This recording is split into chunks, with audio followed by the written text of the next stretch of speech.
Welcome to the Solemn Vanguard channel. Today we are joined by MBT, and they are a YuGiOh player, a pro, I almost want to say. Oh my gosh. Yeah, I am a bit of a professional YuGiOh player. I'm just missing tops. I'm missing the tops. I style myself as the absolute least successful pro YuGiOh player online. And yet you probably make more from YuGiOh than most pros. So who's really winning? Yeah, that's what I'm saying. I'm going to show you essentially some Vanguard cards, some iconic, some not so iconic, and then we will see how good you are at essentially finding the power level for these cards. I am excited. I have played a single game of Vanguard in 2012, so I think that I will absolutely ace this. Oh, the art looks pretty. That's gotta be a good card. I will disclose, I have seen this card before. Every time I do anything where I mention any other card game, people will be like, Joseph, you gotta try Vanguard, and they will send me exactly this card. We bust in Vanguard. This is the guy. So he's got an iPod. That's great. Yes. He's Canadian, right? He's got like the Leafs on the, that's what that means. The Sure. earphones. Just a wonderful card. Yeah, but how good is it? That's a good question. Okay, so what is this auto and then like the triangle and the R mean? So auto is like an effect that will automatically activate. So it's kind of like YuGiOh has like ignition and trigger effects and stuff like that. This will basically always trigger. And then V and R is whether it's on Vanguard or Rearguard. I assume there's some that'll only trigger if it's on Vanguard. Yes. It's actually pretty cruel of them to not give you a bonus for playing this guy as your Vanguard, because I would do that in 1 second. I don't really have a frame of reference as to how much power is like good on a grade 2 guy, but honestly, 8,000 seems a little low. Getting 3,000 until the end of a battle is nice, but 4 seems like a lot. I am just going to go out on a limb here. I'm going to say, despite looking extremely cool, I love the grass dreads. This card is probably not very good. So this card is basically dog shit. It's Oh, come on. That's just for my boy. He looks so funny. Yeah, it's just a running meme, but it's not actually very good. I figured we'd just start with it because, you know, the bussy and everything that you're known for, but it's not a good card. Oh, okay. So this one is an anime girl. So already it's going to be better.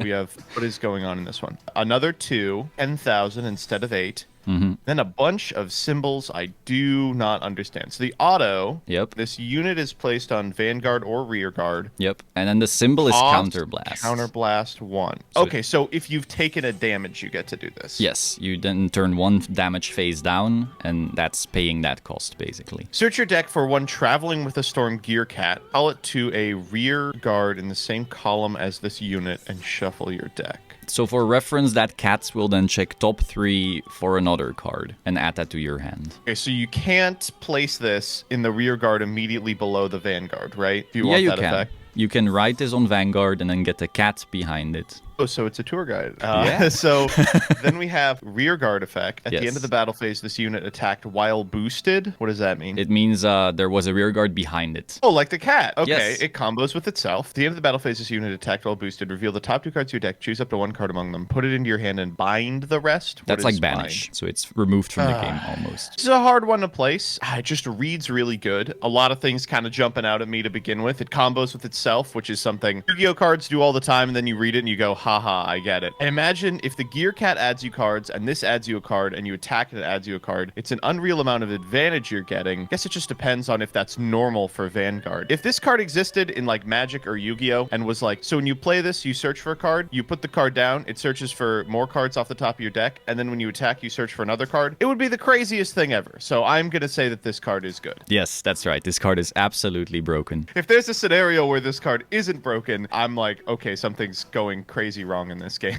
Yes, exactly. No, so this card is indeed just ridiculous, disgusting. It came out and catapulted the deck it's from instantly to tier 0. Amazing. Because basically, while most decks start playing on turn 3, this one just says starting from turn 2, you're getting all this advantage that just no one can keep up with. Yeah, so it's basically like Magic and Yu-Gi-Oh in that regard. This Yu-Gi-Oh Pro brain is really working well for you, but how about this one? Oh god, this one is more text than art.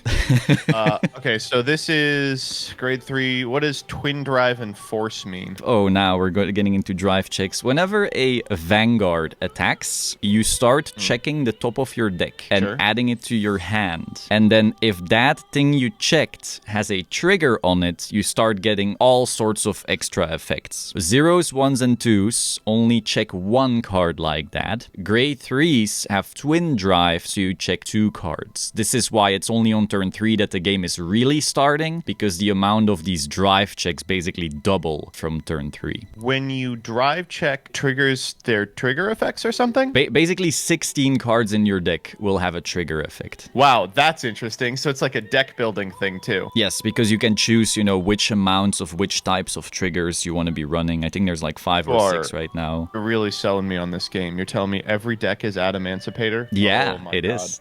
Wow. Okay. Okay, so this guy, he's, got some hands coming out of holes here. He looks crazy as shit. You have the center of the world approaching its destruction, the ultimate Sigma. He's a Link Joker. What does that mean? That's basically the clan he's from. So it's kind of like you have BA in Yu-Gi-Oh! And you have Link Joker in Vanguard, where you have Eldritch, and then you have this. Oh, this guy doesn't have a shield. What an idiot. That's right, yeah. Grade 3s don't tend to have shield usually. Is that because they're just crazy? There's just not really a reason. They would just become like infinitely better if they all started having shield. Like they are already usually like the best rear guards and the best vanguard. You didn't really want to add a bunch of shield on top of them. This is basically to add like a brick factor to the game, let's say. Because otherwise you could just overload your deck with a bunch of grade 3s that not only were ultra powerful, but also whenever you would brick on them, you could just guard with them instead. Okay, well I was planning on doing that. I was like, I've broken the meta. We'll just put in only 3s. Oh my god. If it's the Vanguard, all of your reverse name cards become 18,000? Seems pretty high. Compared to the pineapple, for sure. How many reverse guys are there? A lot? At least more than 10. At the beginning of your main phase, if you have 5 or more cards in your damage zone and your opponent has 5 or more locked cards, you win the game. What is a locked card? It's basically our form of a floodgate. Like you turn a rear guard face down and then it cannot do anything anymore. And you can't call anything over it either. Remember Ojamas? Locking is kind of like Ojamas. That zone is now worthless. How do cards get locked? By various abilities of Link Joker cards. The final ability this guy has, for example, locks. And there's some more cards that lock. The next one is, if it's the Vanguard again, free effect. Choose a card with reverse in its card name from your drop. Yes. Does not have the same name as face-up cards in your bind zone and bind it. Yes. So you banish them. And is the banish zone? Yes. Until they're your next. So you take a card in your graveyard that's named reverse. Yep. Can't have the same name as anything in your banish zone. You banish that card, and then your opponent can't unlock their cards. Yeah, exactly. Very cool card, this one. I imagine even if it's bad, it's just a joy to play against. Exactly. And then auto Vanguard. When your unit with reverse in its card name is placed on rear guard, choose one of your opponent's rear guard, not on an additional rear guard, and lock it. So that's how you lock. Yeah, so basically you place a reverse and you lock something. Oh, man. Okay, so this reads kind of crazy, but does nothing if it's not your Vanguard. It has literally no effects. You can always choose to make it your Vanguard, right? Yeah, you can just place this on Vanguard as your grade 3 and that's that. Right, I'm going to make a really terrible decision here. They're making me a little suspect here. At the beginning of your main phase, if you have 5 more cards in your damage zone and your opponent has 5 more locked cards, you win the game. That's already true, I feel like. If you've locked down like all your opponent's zones and you're in position where you have this crazy resource availability that your opponent doesn't, then you're probably winning the game anyway. So I feel like the alt win actually isn't crazy. The thing that prevents your opponent from unlocking their creatures is annoying for sure, but it seems a little gimmicky. And then like the thing that makes me think that it's not fantastic is like, what if your opponent just plays a new guy? Then it's immediately not unlocked and this so you can't. effect isn't going to be alive. This is important. If something is locked, you cannot place anything over it. That's why it's a no, I floodgate. mean in a different zone. Oh yeah, so if for example the front left is locked, you can still place something in the front right. That for sure. I'm going to make the worst call yet, and I'm going to say that this card is actually not very good. You're a Vanguard Pro as well? This is crazy. So yeah, this card is mid. Oh. It's indeed... Okay. awful to play against. You will hate your life. But just like with almost any floodgate deck in Yu-Gi-Oh, it just has like a low ceiling and better decks do better things quicker and play around stuff and have all kinds of counterplay. And this deck just sits there and says, please die to my skill drain. But often it is not enough. So every deck that I've ever played. Maybe. I don't know about that, but yes. So you are currently 3 for 3. This is some powerful stuff. So for this one, I blurred something out because it's reminder text. This is a grade 4. This Yes. is the first one of these that we have. Yes, and maybe important, this comes from the extra deck. We have a G zone where we can grab something from the extra deck, so you will always have access to this the second you are later into the game, let's say. You're kidding. G zone? Oh, man. You can just ignore that. That cost is basically free. It's just the rest. There's just so much you can play with here. You just rear guard, G zone. You need one like truly brain poisoned content creator in the Vanguard community, and all these will be unlocked. It's under the grade there. He's got like 3 little things going. Oh, that's triple drive. So this one will do 3 of those checks, but all the 4s will do that. So every 4 in the extra deck will do that. Okay, another problem I'm noticing right now. The number on this guy, they didn't finish it. It's 15,000, and then there's a little plus. What's going on there? Right, so this will be placed on top of a 3, and then you will count that 15,000 with the power of the 3. So usually that will be like 26, 27, 28. But again, that's a feature for all these 4s, so you can kind of ignore that. The main thing is really the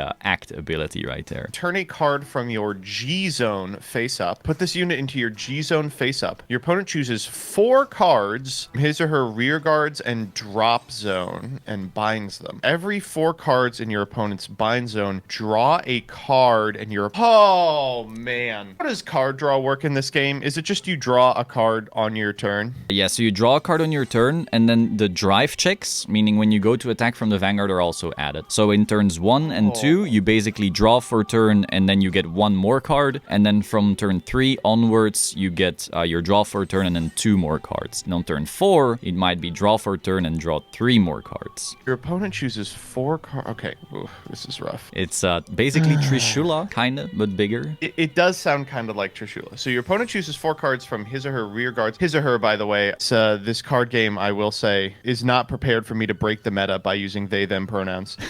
You go to rear guard and drop zone, you bind cards, and then for every 4 cards in the bind zone, you draw a card. So the thing that's weirding me out about this is, if it just said rear guards, it'd be broken as hell, right? Like, it'd just be like, you eat the entire field. But drop zone feels like they can also just banish cards from your graveyard, which in Yu-Gi-Oh!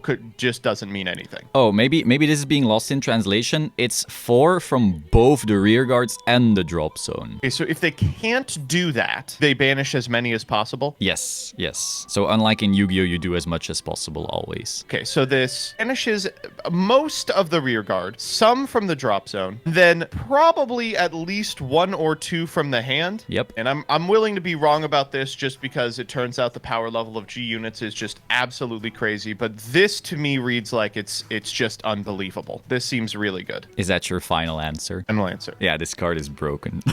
Okay, good. Wow, you really are a Vanguard pro. You should just swap careers. I mean... It is wonderful to know that sometimes like brokenness really does transcend games. Yes. Look at a card and you go, oh yeah, that shouldn't be allowed. Yes. I've never played a second of this. Yes, yeah, this card, it's also like every single time you do it, there will be even more stuff in bind. By the second time, you're like hand ripping 4, drawing 4, nuking the board, and they'll have nothing left. Gotta say, Conquering Supreme Dragon, Stun vs. Dragon, very grabbable waste. I mean, look at that. It is... That's Ow. true. Has got to eat. It's all armor. That's right. I mean, the anatomy in Vanguard is truly on the next level. What is this? Okay, this one, there's a lot going on here. And then this one's called, I do love that you all just skipped to the end. Like Yu-Gi-Oh! It took us a couple of sets to start making our card names just incomprehensible. Vanguard almost immediately, Esteemed Deity of Abundant Waters, and then just the proper name. Okay, this is a G unit card. Got the triple check. Triple drive, hyperdrive, heartbeats. So this is what it looks like if your card game like knows what they're doing. They have keyworded once per turn, so it's easy to see. Awesome. Yes, and there's also a distinction between a hard and a soft and so forth, and they make that all clear. You have softs. Interesting. Yes. If it's your Vanguard and you've taken a damage once per turn and you turn a card from your G zone face up, yes. Draw a card. Oh, and it's skill drain. Skill drain on the Guardian Circle though, so only things that they guard with lose their abilities, not everything else. What's the Guardian Circle? It's basically when you block an attack. So if you block, your opponent isn't able to use mandatory effects of the blocking units. Yeah, exactly. And all of your front row units get 2,000 for each card in your hand. That's a lot. And if this card is face up, when you would count the number of cards in your hand. Oh, sure. Yeah, you know. This is a weird one. So I want to be like, it's not very good because this makes Big Numby go higher, and that is not historically very strong in Yu-Gi-Oh! But it also says when you're going aggro, your opponent's mandatory effects are negated, so maybe Big Numby matters at that point. Wow, the design on these G unit cards is so interesting. Yes. Oh, wow. Usually it's G units that are like either wild or shit or really cool and interesting. Like most of the interesting interaction tends to happen in the G zone. The couple that I've read so far, I'm just like, okay, well, this is the build around. Like, oh, you'd make a deck around getting to this interaction. Yes, usually. At least in one of the formats. Really, but let's not get into format wars right now. I feel like the Meatwad meme. I get it. You know, it ain't making me laugh, but I get it. You know, you're trying to make a deck that goes aggro and does so without fearing your opponent's like utility abilities that will prevent going aggro from being good. It'll make all your guys absolutely enormous. It'll be crazy. I cannot silence the Yu-Gi-Oh part of my brain that's like, you could give a monster 50,000 attack and it wouldn't matter. I am going to say that this card is not very good. Ah, this is the first mistake you've made. Oh. This card was emergency banned the second it came out. That's so funny. Oh my god. Wait, what happened? It was just crazy? Yeah. It came out, and then the team and I instantly won like the major event of that season, and then some other people... and it's your fault! No. It was my teammate who was on it, but other people also definitely helped this get banned. It was just insane. The ability to turn off auto abilities is just crazy because, like, remember how Pineapple had 5,000 shield? There's a lot of cards that gain shield or have fancy effects to stop attacks, and when all of those go away and all you're left is your Pineapples with 5,000, these big numbers start being too much, and you place this and your opponent would just blow up. That makes sense. I couldn't tell if it was like those terrible Yu-Gi-Oh cards that are like, when this attacks a monster, negate the effects in the battle phase only, or if it was like Garbodor in Pokemon. That's just like, yep, this is the best card ever. Yes. Now we know. Yes, it's not Granmaju. I was going to say, I was like, I know he's going to post a twink. I know he's going to post. This guy is so cool. Holy guacamole. Oh, look at the, what is that? It's got like ears. These big lightning bolts on the side of his head. It might be hair, you know, a cosplayer or something. All right, I'm going to be really mad if this isn't good because I immediately want to play this guy. Master of Gravity. Oh, this guy's the Master of Gravity. All right. Arrow Magnus. He's a 3. 13. He's in your Vanguard as an auto. When it attacks, if you've taken a damage, perform all of the following according to the number of cards in your soul. Essentially, the soul is the pile of cards under your Vanguard. There's various cards that like can increase how much that is. I imagine this guy's part of a group of guys that increases the power in your soul or something. This is part of a deck that looks to make your soul as big as possible, yes. So 5 or more, draw a card. 10 or more, he gets 1,000 plus a crit. What is crit? It's 10,000. And the crit is basically he deals 1 more damage with his attack than usual.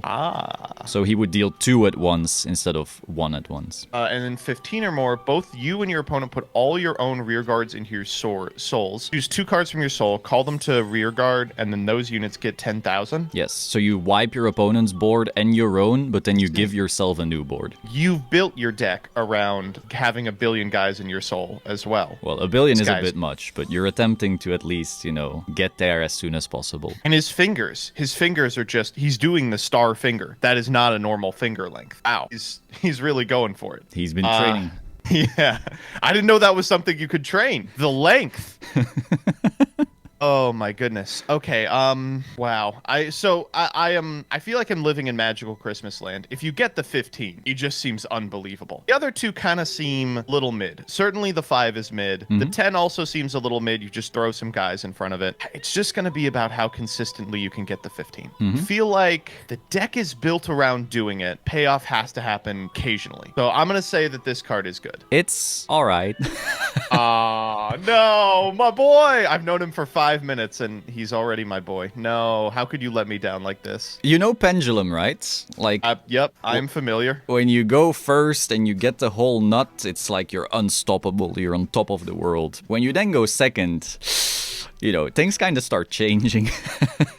And so this card is also like, yes, if you from turn 3 instantly reach that 15, this thing is insane. You're the best player in the universe. But the deck can also sometimes just draw a bunch of stuff that doesn't get there, and then you're just crying. For what it's worth, even if I had played Vanguard my entire life, I think my answer would have been the same. I would have been like, no, you don't understand. But if you get 15, crazy. Triff makes that same mistake, but... Decode Talker, 2.5 negates, you know? The very last card. Whoa. Oh my god. Your style? He's all right. I do like, he's got like one really big ab. This is, ow, he looks great. He does, wow. Does kind of have strange legs. He does not seem to have his sea legs. That is a crazy sword. I didn't even register the sword. I thought it was like an armrest. He's a This swordsman. is the biggest handle on a sword I've ever seen. Okay, yeah, there's also text on this guy. Okay, so okay, back to a grade 2. Okay, 5,000 shield, 9,000 attack. Grand Blue is a vampire as an auto for any time, no matter where he is. Yep. Oh my god. Is this an archetype of vampire pirates? Vampires, pirates, ghosts, and such, yes. I love this. I love this game. I love this game, man. This is so cool. When placed, no, you've taken damage. Search your deck for a card. Oh, search your deck for a card, huh? Put it into your drop zone, so it's foolish. Yep. Shuffle your deck, and then haul a card from your drop zone into your rear card. And it's a hard once.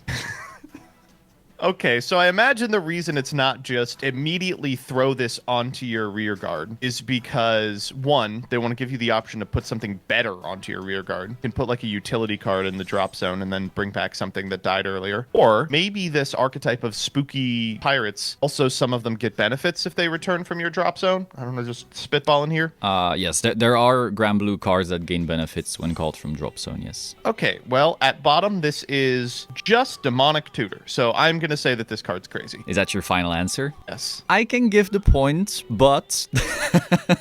Oh, I started off so promising. What happened? So in Yu-Gi-Oh, it's indeed true that like getting anything from deck and then instantly reborning it would be like nuts. But in Vanguard, you don't really have the crazy payoff yet where that would lead to anything major. So for You example... have shown me 12 crazy payoffs. Oh my goodness. Yeah, but those 12 crazy payoffs are in other clans. So... I guess. So this card is good, of course, like any Grand Blue deck is running it, but Right. it's not really that nuts either. There's, for example, a Grand Blue card that I also showed Farfa that sends 5 cards from drop and then revives them all, and that card isn't breaking the game either. So... Ow. I guess I said that, and then I thought, oh, but what about Snake Rain? I was like, yeah, okay. There's a lot of stuff like that. It's a bit better than Snake Rain for sure, but it's definitely not like crazy, oh my god, this should be banned or anything like that. Well, that's upsetting because he looks so cool, but He's cool. You knew, your viewers knew how to get to me. They were like, listen, if he's doing well, show him the twinks. He will fuck up. He will not. I mean, Oh, yeah, man. that to be fair, you had almost everything correct up till the twinks, Did as miss you the say. E-ban. Did miss the E-ban. I can, you put a cybernetic dragon in front of me, I'll get it like that. But as soon as hot guys and girls show up, that's it. This game, I will say, not only has this been fun, I now want to play Vanguard. Oh, you should. You should. You all have some crazy shit. Yes, it is really fun. And also, I want to say there's like like 3 formats in Vanguard. The one to get started with is like Overdress. It's like the equivalent in Magic would be standard. You know, it's the newest cards. It's easy and so forth. Premium kind of feels like older Yu-Gi-Oh. There's like a bunch of crazy combos, but it doesn't get as crazy as Yu-Gi-Oh yet, where like you don't get to play the game or something. You did show me the skill drain woman, so maybe. That thing's banned, luckily.